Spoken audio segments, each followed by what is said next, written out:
For more insight on the Pontiff's upcoming trip to Africa, joining me live via Skype is Ntal Alimasi, President Emeritus of the National Association of African Catholics, U.S.A. Mr. Alimasi, first, thank you very much for joining us. And first, I want to ask you, what impact can the Pope's visit to Congo have on the upcoming elections?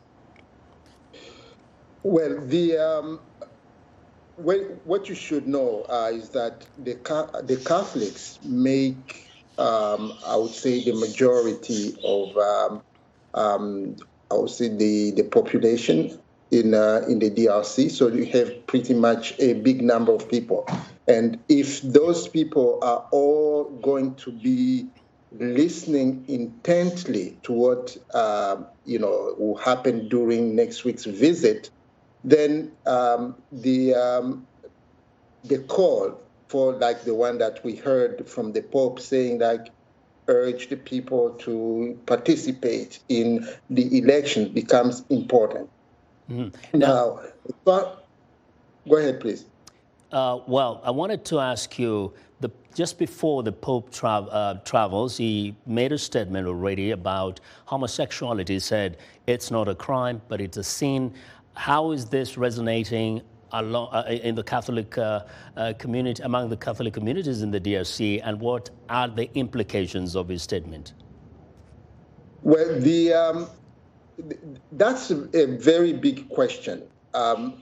We know that in many places in Africa, homosexuality is legally, quote unquote, a crime.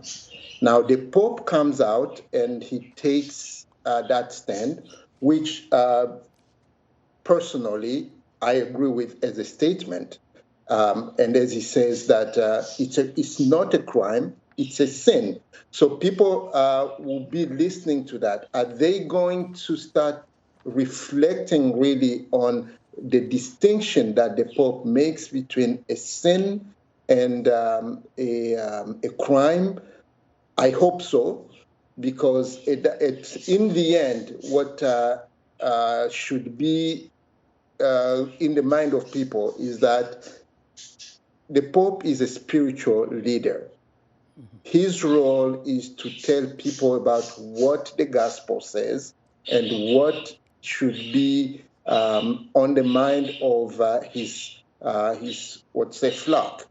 Now, when people consider other human beings as less than human beings, when people lack charity, which is where they lack love in their hearts, that's also a sin.